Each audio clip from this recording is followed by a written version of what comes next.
కదా. కలిపి చదువుదామా?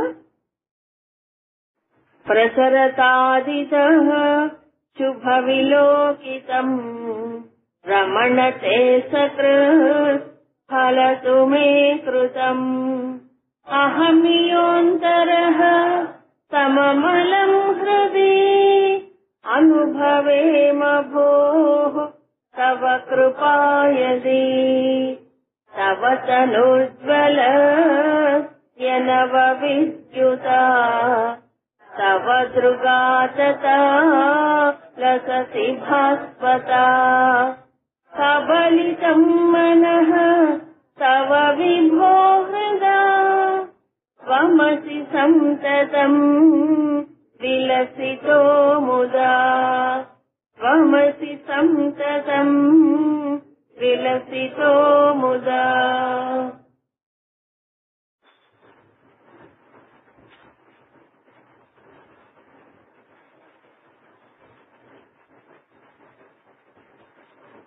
అక్కడ 12వ చదవాలి. విద్యా కథం భాసి న చేద విద్యా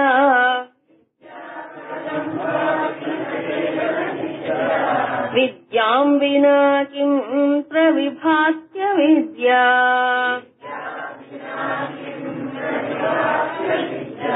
స్వయం చ కస్యేతి విచార్య మూల స్వరూపనిష్ఠా పరమార్థ విద్యా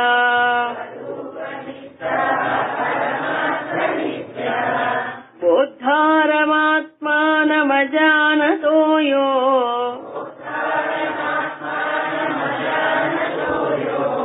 బోధః స కిం స్యాత్ పరమార్థ బోధః.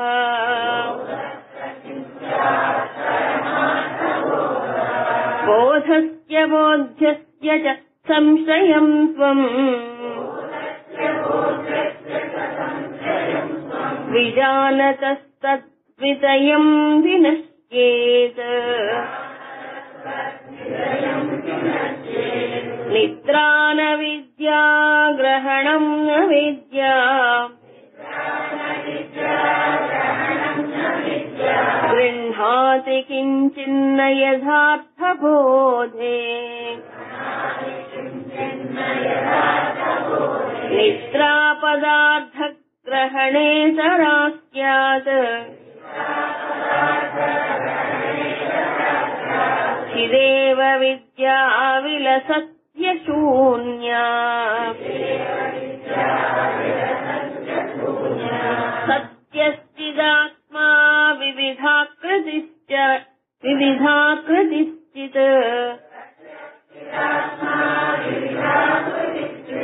సిద్ధేత్ పృథక్ సత్యచితో న భిన్నా. భూషా వికారా కిము సంతి సత్యం వినా సువర్ణం పృథగత్ర లోకే. తద్యుష్మదోరస్మది సంప్రతిష్ఠా తస్మిన్ వినష్టే స్మది మూలబోధాత్. తద్యుష్మదస్మన్మతివర్జితైకా స్థితిర్జ్వలంతి సహజాత్మనః స్యాత్.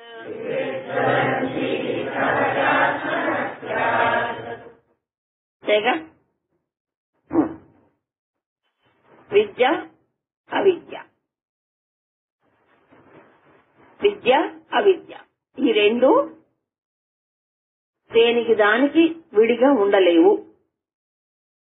ఈ రెండు ఏమవుతాయి? విద్య లేకపోతే అవిద్య తెలియదు, అవిద్య లేకపోతే విద్య అంటే తెలియదు. అంటే ద్వంద్వాలు ఇవన్నీ. అవునా? ఇప్పుడు నాకు ఒక విషయం తెలుసు, విద్య అంటే దానికి సంబంధించిన జ్ఞానం ఉంది కాబట్టి ఆ విషయంలో అజ్ఞానం లేదు. ఇప్పుడు డాక్టర్ అన్నాడు. డాక్టర్ అంటే ఏంటి? మెడిసిన్ సంబంధించిన జ్ఞానం అంతవరకు ఉంది ఆయనకి. కానీ అదే వ్యక్తికి ఇంజనీరింగ్ సంబంధించిన జ్ఞానం ఉండదు. అంటే ఇంజనీరింగ్ లో అజ్ఞానం, మెడిసిన్ లో జ్ఞానం, అంతే కదా. సో మెడిసిన్ సంబంధించి ఆయన జ్ఞానం ఉంది అంటే అజ్ఞానం లేదు. అదే ఇంజనీరింగ్ సంబంధించి అజ్ఞానం ఉంది అంటే జ్ఞానం లేదు, అంతే కదా. సో విద్య అవిద్య అనేది ఒకదానికొకటి పరస్పర విరుద్ధం. కానీ విచిత్రం ఏంటంటే ఈ రెండు ఒకదానికొకటి రిలేటెడ్. రిలేటెడ్ అంటే సంబంధించి ఉంటాయి. అంటే విద్య ఉంటేనే అవిద్య తెలుస్తుంది.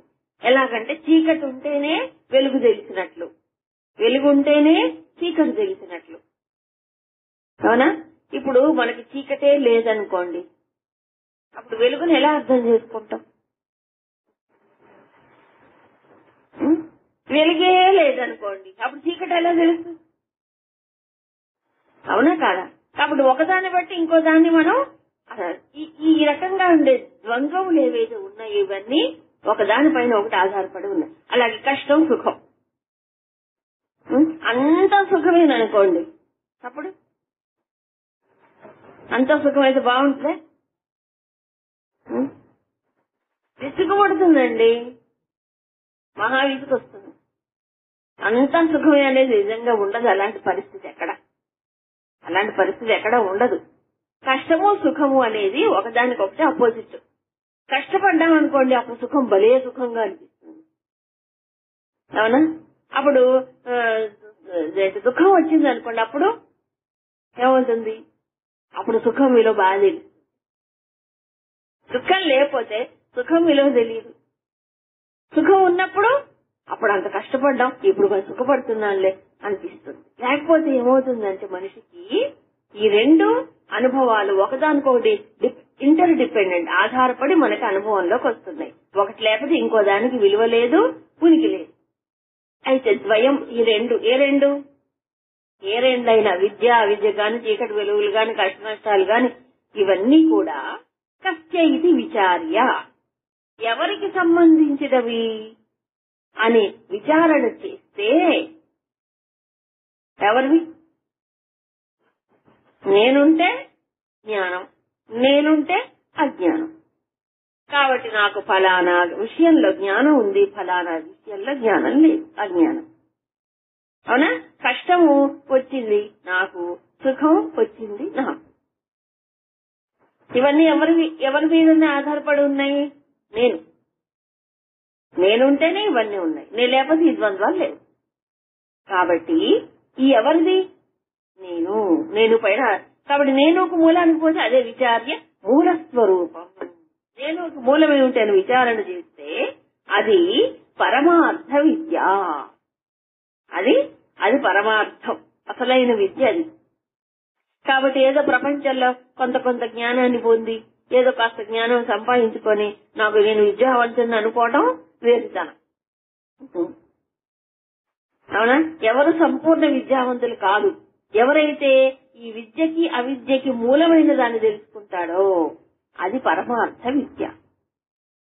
అందుకు ఏది తెలుసుకుంటే సర్వము తెలియబడతాయో అది అసలైనటువంటి విద్య.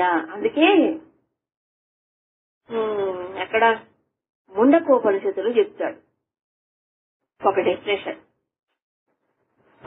గురువు గారిని శిష్యుడు వచ్చి అడుగుతాడు ఇదే ప్రశ్న. ఏం ప్రశ్న? కస్మిన్ను విజ్ఞాతే సర్వం విజ్ఞాతం భవతి. ఏది తెలుసుకుంటే అన్ని నాకు తెలియబడతాయో దాన్ని నాకు చెప్పండి అని అడుగుతాడు శిష్యుడు. వచ్చిన వాడు అంత గట్టివాడు. అంటే ఏదో బిట్స్ ఆఫ్ నాలెడ్జ్ కొంచెం తెలుసుకుంటే తృప్తి కలగలేదు. ఏది తెలుసుకుంటే సర్వము తెలియబడుతుందో ఆ జ్ఞానం నాకు కావాలి అని అడిగాడు. అప్పుడు ఆయన గురువు గారు చెప్పడం మొదలెట్టారు. విద్య రెండు రకాలు, పరా అపరా. పరా విద్య, అపరా విద్య. సరే, అపరా అంటే ఈ ప్రపంచానికి సంబంధించిన జ్ఞానాలు. పరా అంటే ఏమిటి? పరా అంటే వీటికి అతీతమైనది అని చెప్పాడు.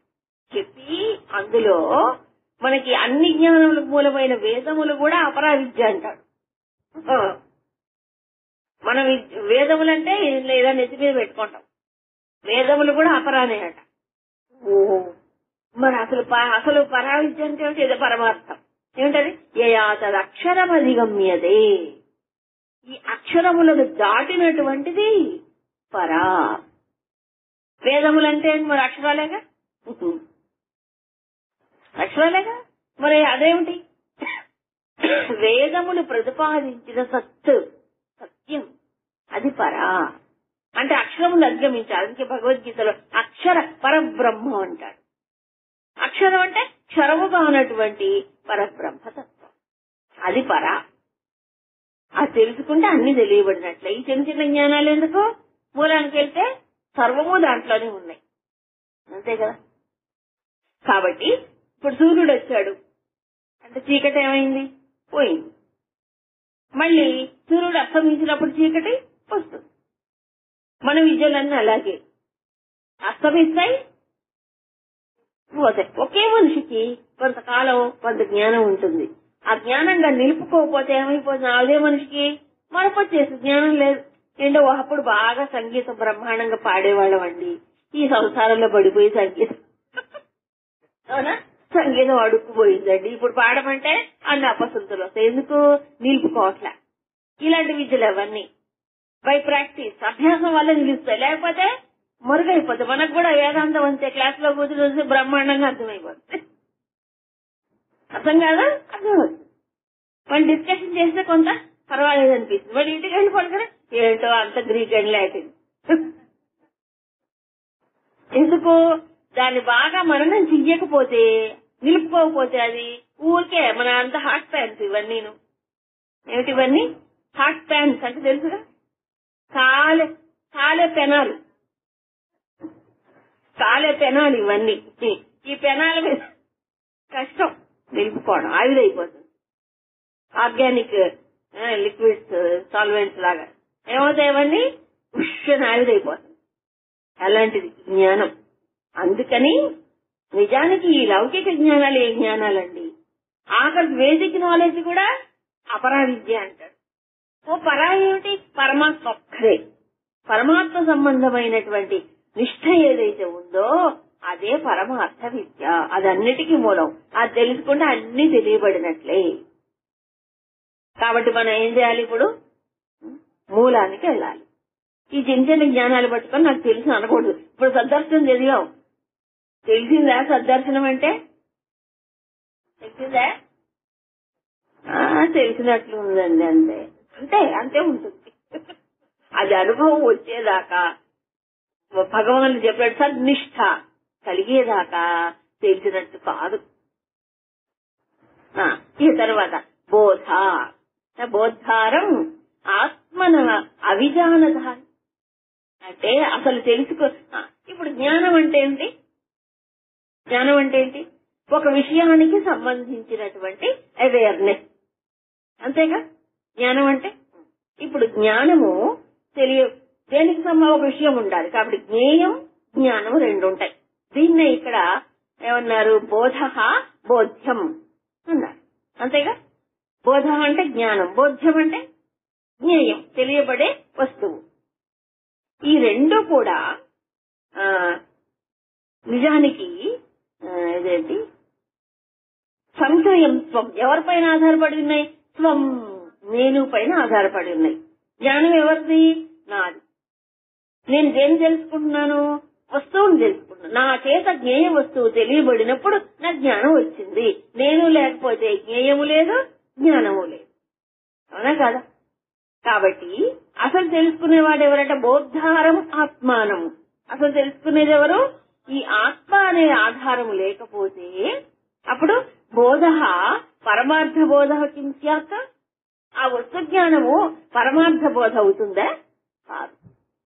సో మూలం ఏమిటి ఇప్పుడు? ఆత్మ. అంటే ఆ చైతన్యం ఎరుక లేకపోతే అప్పుడు ఈ అహంకారం ఏం తెలుసుకుంటుంది? కానీ విచిత్రం ఏంటంటే ఈ అజ్ఞానంలో కూడుకున్నప్పుడు, బుద్ధితో తాదాత్మ్యం చెందినప్పుడు ఈ జీవుడు పైకి లేచినప్పుడు ఏమనుకుంటాడు? నేను తెలుసుకుంటున్నాను అనుకుంటాడు. కానీ నిజానికి తానేమీ తెలుసుకోలేదు. బుద్ధికి తెలుసుకుంటే జ్ఞానము లేదు. ఆత్మ ఎరుక రూపంలో ఉన్నప్పుడు మన జ్ఞానం వస్తుంది. కాబట్టి ఆ మూలమైనటువంటి దాన్ని సంశ్రయం అన్నారు ఇక్కడ. సంశ్రయం అంటే ఆధారం, మూలం. అదెవరు? త్వం విజానత. తన స్వరూపం ఏమిటో తెలిసినప్పుడు, ఆత్మని తెలిసినప్పుడు ద్వితయం నశ్యేత్. ఈ రెండు పడిపోతాయి. ఏ రెండు పడిపోతాయి? జ్ఞేయం, జ్ఞానం. అబ్బో, జ్ఞానం జ్ఞేయం రెండు లేకపోతే ఎలా? దానికి మూలం వస్తుంది. ఆ మూలం ఎలాంటిది? వస్తువు అనే పరిమితులు లేనటువంటిది. అంతేగా? జ్ఞేయ వస్తువు లేకపోతే పరిమితులు లేవు. అప్పుడు ఆ జ్ఞానం ఏమవుతుంది? పూర్ణ జ్ఞానం అవుతుంది. అప్పటిదాకా ఏమవుతుంది? అపరిపూర్ణ జ్ఞానమే, సంపూర్ణ జ్ఞానము కాదు. సో ఆ పూర్ణ జ్ఞానంలో ఏముంటుంది? అప్పుడు వస్తువు ఉంటుందా? ఉండదు. విషయాలు ఉంటాయా? ఉండవు. తెలుసుకునేవాడు ఉంటాడా? తెలుసుకునేవాడు కూడా ఉండడు. ఎందుకంటే తెలుసుకునేవాడు ఉన్నాడు అంటే బుద్ధితో తెలుసుకుంటాడు. ఆ బుద్ధి పరిమితమే, అప్పుడు జ్ఞానం పరిమితమే. సో తెలుసుకునేవాడు కూడా పోవాలి అక్కడ. కాబట్టి తెలుసుకునేవాడికి మూలమేమిటో వెతకాలట. ఇప్పుడు ఫర్ ఎగ్జాంపుల్, నేను ఫలానా ఈ కొండను చూశాను. ఇది ఏం కొండ అండి? ఇది అరుణాచలం అని చెప్పారు నాకు కదా. ఇప్పుడు ఫస్ట్ టైము నేను ఇది అరుణాచలం తెలుసుకున్నాను. దేంతో? బుద్ధిని ఉపయోగించి తెలుసుకున్నాను. కాబట్టి వెంటనే నేనేమనుకున్నాను? నేను తెలుసుకున్నాను. ద్రష్టా జ్ఞాతేతి ముఖ్యతి. నేను తెలుసుకున్నాను, నేను చూస్తున్నాను అని అనుకుంటాడు. ఇది ఒక భ్రమ అంటారు శంకరాచార్య. అదేంటండి కాళ్ళతో ప్రత్యక్షంగా చూస్తుంటే భ్రమ అంటారండి మీరు? నేను తెలుసుకున్నాను అనుకోవటం భ్రమ. ఏంటి భ్రమ? నేనంటే ఇక్కడ దేనితో తాదాత్మ్యం చెందాం? జీవుడుగా బుద్ధితో తాదాత్మ్యం చేసి నేను తెలుసుకున్నాను అంటాడు. ఆహా, నువ్వు తెలుసుకున్నావా? బుద్ధిని ఉపయోగించి తెలుసుకున్నావు. బుద్ధికి మరి జ్ఞానం ఉందా? బుద్ధికి బోధ లేదు. బుద్ధి ఓ పరికరం. ఇప్పుడు టీవీలో కరెంట్ పాస్ కాకపోతే టీవీ పనిచేస్తుందా? లేదు. అలాగే బుద్ధిలో చైతన్యం లేకపోతే బుద్ధి ఏం పనిచేస్తుంది? కాబట్టి బుద్ధికి బోధ లేదు. మరి ఆత్మే కదా మూలము తెలుసుకోవడానికి అన్నారు కదా. కాబట్టి ఆత్మ తెలుసుకుంటుందా? ఆత్మ తెలుసుకుంటుందా?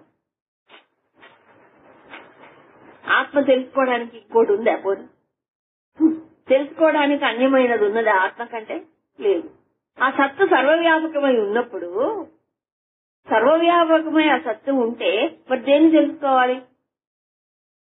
తెలియబడడానికి ఇంకో వస్తువు లేదు. సో ఆత్మేమో తెలుసుకునే కర్మ లేదు ఆత్మలో. బుద్ధిలో బోధ లేదు, జ్ఞానం లేదు. ఈ మధ్యలో తెలుసుకుంటున్నాను అనేవాడు ఎవరండి? జీవుడు. వీడెవరు? సంకర జాతి. సంకర జాతి అంటే ఎలాంటి వాడు? కాస్త చైతన్య అంశ బుద్ధిలో ప్రతిబింబించింది అంటే చైతన్య అంశం ఉంది, జడమైనటువంటి బుద్ధితో తాదాత్మ్యం చెంది నేను తెలుసుకుంటున్నాను అంటాడు. కానీ నిజానికి ఈ తెలుసుకునే వాడికి మూలంకి వెళ్ళాలంట. ఫోన్లు అంతదాకా ఎందుకు? మనం ప్రశ్నించుకుందాం. నేను ఒక విషయాన్ని ఎలా తెలుసుకుంటున్నాను? మనం ప్రశ్నించుకుందాం. నేను తెలుసుకుంటున్నాను. ఆ నేనుకు మూలం ఏమిటో ప్రశ్నించుకోవాలి. దేంతో? బుద్ధితో. కానీ బుద్ధి కాదు. బుద్ధితో తెలుసుకుంటున్నా కానీ బుద్ధి కాదు. మరి దేంతో తెలుసుకుంటున్నాను? నేను ఎలా తెలుసుకుంటున్నాను అంటే తనకు తానుగా ఏ జీవుడు తెలుసుకోలేదు. సో బుద్ధిని పక్కన బారేసామనుకోండి, బుద్ధి అనే ఉపాధిని పక్కన బారేసాం, అప్పుడు నేను మిగులుతానా? ఇప్పుడు నేను మూలం ఎవరు? నేను తెలుసుకుంటాను అనుకుంటారు. ఆ తెలుసుకునేవాడికి మూలం ఎవరో చెప్పాలట. మూలం ఎవరో ఎంక్వైరీ చెయ్యాలి. నేను ఎలా తెలుసుకుంటున్నానంటే నా బుద్ధి దాకా ఒక ఆలోచన వచ్చింది, ఆ వస్తు సంబంధమైన ఆలోచన వచ్చింది. బుద్ధి దాకా వచ్చింది కదా.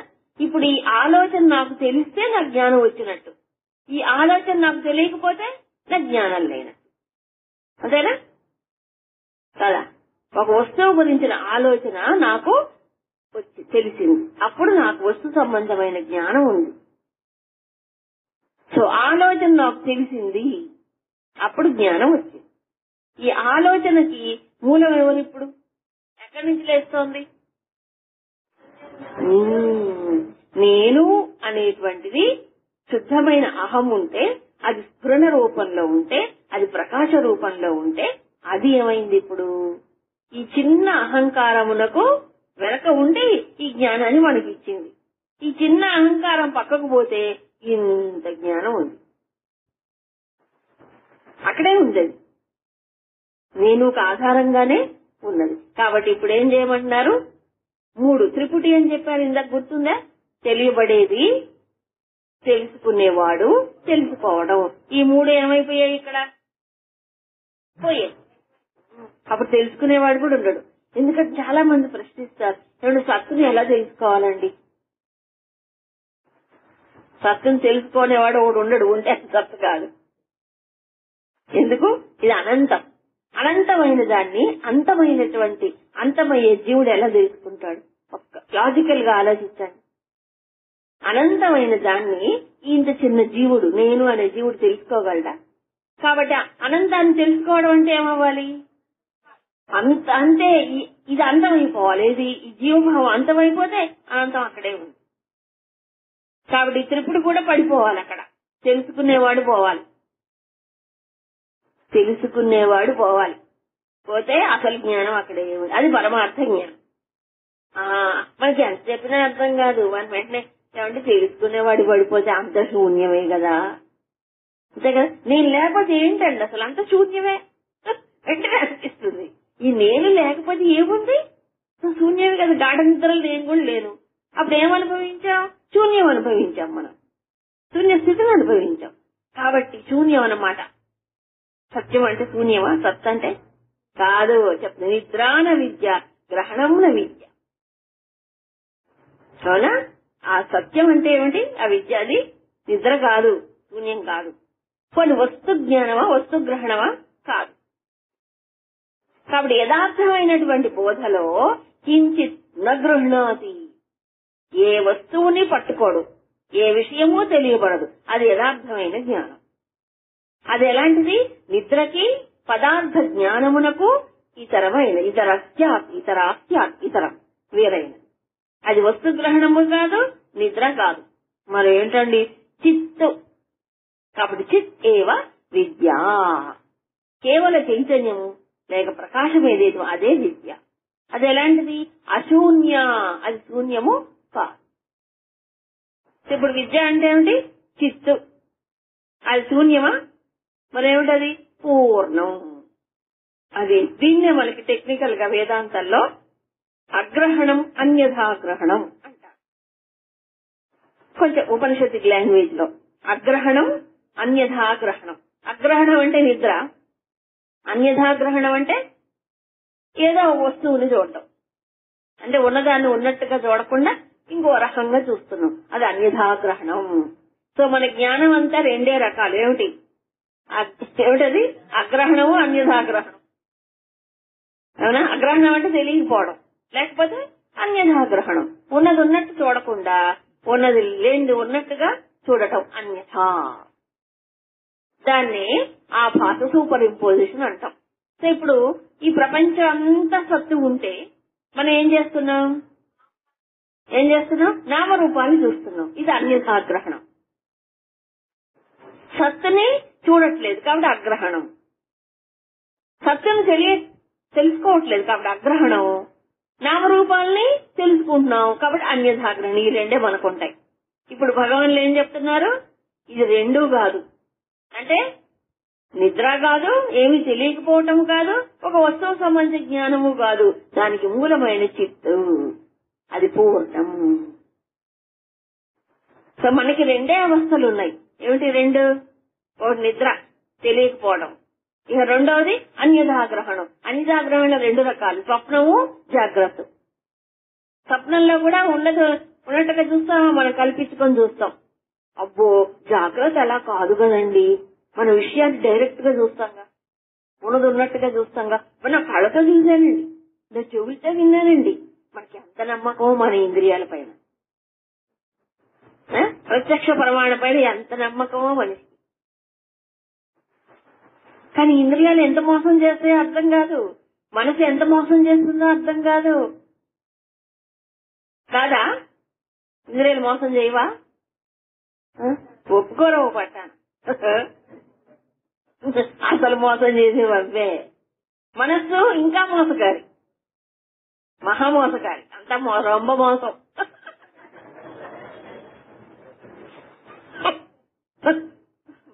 మహామోసం. అందుకని ఈ మనసు పైన ఇంద్రియాల పైన ఆధారపడి మన సత్యాన్ని ఎలా తెలుసుకుంటాం చెప్పండి? తెలుసుకోలేము. కాబట్టి ఏం చేయాలి ఇప్పుడు? అగ్రహణం, అన్యథాగ్రహణం. ఈ రెండు మామూలు ప్రపంచంలో మనోబుద్ధులతో ఇంద్రియాలతో మనం చూస్తాం. ఈ రెండింటికి వేరైనటువంటిది, విలక్షణమైనటువంటిది ఏమిటది? చిత్. ఆ చిత్తే సత్ అని తర్వాత చెప్తున్నారు తర్వాత శ్లోకంలో. ఇప్పుడు సామాన్యుడికి మహాత్ముడికి తేడా ఏమిటి? నిన్నెవరో అడిగారు ప్రశ్న. సామాన్యుడికి మహాత్ముడికి తేడా ఏమిటి?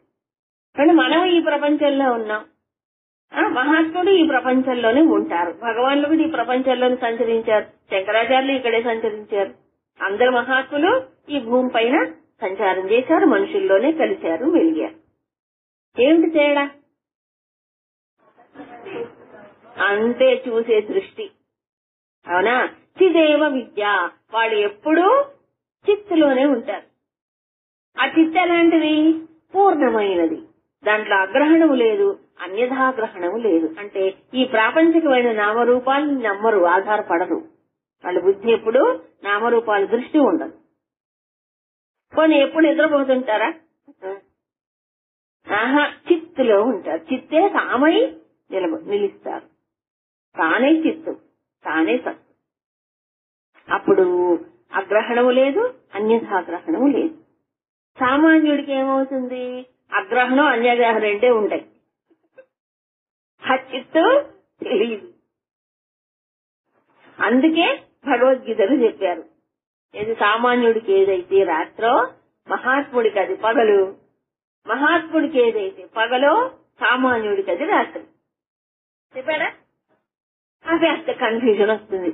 ఏంటది అంటే మనం పగలంతా మేల్కొని ఉంటే ఆయన పగలంతా నిద్రపోతాడు,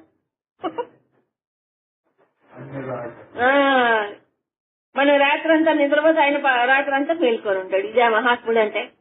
నైట్ డ్యూటీ చేసే వాళ్ళందరూ అలాగే ఉంటారు. వాళ్ళందరూ మహాత్ములు అయిపోతారా? కాదు కదా. కాబట్టి మేలుకోవడం, నిద్రపోవటం, రాత్రి లేక పగలు అంటే దృష్టి. దృష్టి. రాత్రి అంటే మనకేమీ తెలియదు కదా, అజ్ఞానం. రాత్రి అంటే ఇక్కడ అజ్ఞానం అంటే పదార్థ జ్ఞానం. ఈ ప్రపంచ నామరూపాలే సత్యం అనుకోవడం, దీంట్లోనే సుఖం ఉందనుకోవడం, ఈ అజ్ఞానమే రాత్రి. మరి పగలంటే పట్టపగలండి, అంటే అన్ని బాగా దివ్యంగా వెలుగుగా కనిపిస్తాయి అంటే జ్ఞానం. పగలంటే అక్కడ విశేషమైన జ్ఞానం. ఏం విశేష జ్ఞానం? చిత్తు కదా. సో మహాత్ముడు చిత్తులో మేల్కొంటాడు, సామాన్యుడు చిత్తులో నిద్రపోతాడు. చిత్త అంటే తెలియనటువంటి అజ్ఞానంలో ఉంటాడు. మహాత్ముడికి నామరూప ప్రపంచము కళ లాంటిదే, స్వప్నం లాంటిదే. అది నిజం కాదని వాళ్ళకి తెలుసు, సత్యం కాదని తెలుసు. కాబట్టి ప్రపంచాన్ని చూసినా వాళ్ళకి ఏమీ కాదు, కళ్ళతో చూస్తారు అంతే. కానీ దృష్టి మాత్రం చిత్తి. కాబట్టి ఆ విషయంలో వాళ్ళు ప్రపంచ విషయాల్లో నిద్రపోతారు. నిద్రపోతారంటే ఇంపార్టెన్స్ ఇవ్వరు, ప్రాపంచిక విషయాలకి ప్రాముఖ్యతను ఇవ్వరు. ప్రపంచం ఉందంతే, నిద్రలాగా ఏమైంది చూసారా? మనం దేనికి ప్రాముఖ్యత ఇస్తామో వాళ్ళు దానికి అసలు ఏమి వీసం ఎత్తు కూడా ప్రాముఖ్యతనివ్వరు. మరి సామాన్యుడా ఇదే మహా గొప్పను. అది తేడా, దృష్టిలో తేడా. విజన్ అంటారు, విజన్ లో తేడా. అందుకని ఏం మార్చుకోవాలి మనం ఇప్పుడు? అది దృష్టి మార్చుకోవాలి. అందుకే ఏమన్నారు? దృష్టిం జ్ఞానమయం కృత్వా పశ్యేత్ బ్రహ్మమయం జగత్. దృష్టిం జ్ఞానమయం కృత్వా, దృష్టిని జ్ఞానమయం చేసుకుంటే అప్పుడు ఇదంతా బ్రహ్మమయముగానే, పరమాత్మ స్వరూపముగానే గోచరిస్తుంది. సో మన సాధన అంతా ఏమిటండి ఇప్పుడు? దృష్టిని మార్చుకోవడం. అవునా? అది చెప్పారు. ఇహ చిత్ అనే మాట చెప్పారు ఇప్పుడు ఈ శ్లోకంలో. ఇంతకు ముందంతా సత్ అని చెప్పారు కదా. ఇప్పుడు ఈ సత్తు చిత్తు నిజానికి ఏమిటి? ఒకటే. సత్య చిత్ ఆత్మ, చిద్ ఆత్మ సత్య అంటే చిద్రూపమైన ఆత్మే సత్యం. రెండు వేరు కాదు. కాబట్టి ఆత్మనే చిత్తని సత్తని అంటూ ఉన్నాం. అవునా? ఎలా చెప్తున్నాం? రెండు పదాలు ఎందుకు ప్రయోగించాలి అంటే మనకి ఈ శరీరము ఉందోటి కదా, ఇది సద్రూప ఉనికి రూపంలో చూస్తున్నాం. కానీ సూక్ష్మ శరీరం వచ్చేటప్పటికి జ్ఞాన రూపంలో చూస్తున్నాం. అవునా? మన ప్రపంచ జ్ఞానాన్ని దేంతో పొందుతున్నాం? సూక్ష్మ శరీరంతో, మనస్సు బుద్ధి ఇంద్రియములతో. ఇది సూక్ష్మ శరీరం. కాబట్టి జ్ఞానాన్ని సూక్ష్మ శరీరంతో పొందుతున్నాం కాబట్టి ఆ దృష్టిలో నుంచి చిత్ అనే పదం వాడారు. ఈ శరీరము ఉనికి డైరెక్ట్ గా కనిపిస్తుంది కాబట్టి, స్థూలంగా ఉనికి రూపంలో కనిపిస్తుంది కాబట్టి మనకు అర్థం అవటానికి పరమాత్మని సత్ అన్నారు. అంతేగా? ఏమంటే మనసు కనిపించింది ఎవరికైనా? మీకు మనసు, మన మనసే ఇదైతే కనిపించింది. మనస్సు లేదా? మన మనసు ఉంది, సూక్ష్మంగా ఉంది. అలాగే చిత్త కూడా సూక్ష్మం. సూక్ష్మ శరీర దృష్ట్యా రెండు పదాలు వాడారు కాబట్టి ఆత్మ ఒకటే. ఇప్పుడు సద్రూపమైన చిత్తు అది ఎప్పుడూ ఉంది. కానీ వివిధ ఆకృతి చిత్తు, ఇంకో చిత్తు చెప్పాడు. ఏం చిత్తు? వివిధ ఆకృతుల రూపంలో ఉండే చిత్తు. అంటే మనం చిత్తుని ఏం చేస్తున్నాం? బయటికి పంపిస్తున్నాం. మనలో ఉండే చైతన్యాన్ని ఎలా పంపిస్తున్నాం? ఇంద్రియముల ద్వారా. నిజానికి చిత్తు బయటికి పోవటం లేదు, లోపలికి రావటం లేదు. మన ఇంద్రియాలు బయటికి పోతే ఇది బయటికి పోయినట్టుగా అనిపిస్తుంది కదా. సో ఇంద్రియాలు బహిర్ముఖమైనప్పుడు మనసు బయటికి చూసినప్పుడు ఏమవుతుంది? ఈ చిత్తు ఆ ఆకారములు గ్రహించి, అవునా, చిదాకృతి, ఆ ఆకృతిని లోపలికి తీసుకొస్తుంది. కాబట్టి చిదాకృతి. మన జ్ఞానం అంతా ఏమిటి ఇప్పుడు? చిదాకృతి. ఏంటండి ఈ పదాలు కష్టం? ఏం లేదు, కాన్షియస్నెస్ ప్లస్ ఆబ్జెక్ట్. అంటే శుద్ధ చైతన్యము ప్లస్ విషయము, ఇది కలిపితే మన జ్ఞానం. అంతే కదా? వస్తు జ్ఞానం. వస్తు జ్ఞానంలో ఏమేమి ఉన్నాయి ఇప్పుడు?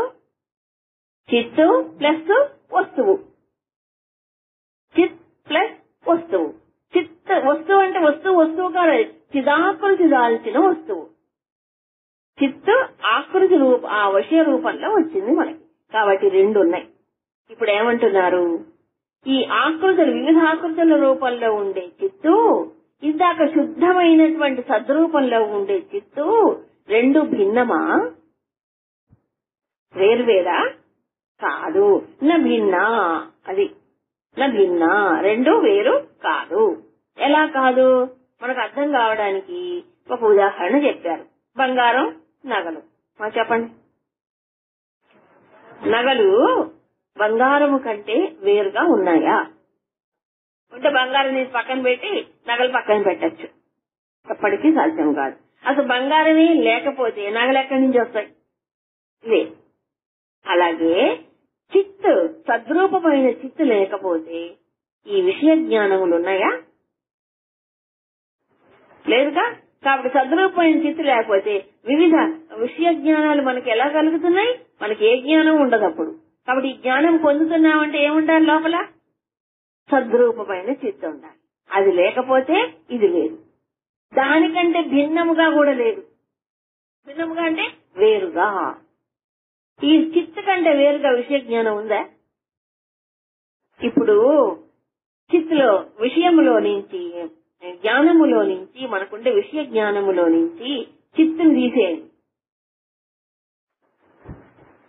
విషయ జ్ఞానములో చిత్తు తీసేస్తే ఏం లేదు, జ్ఞానమే లేదు.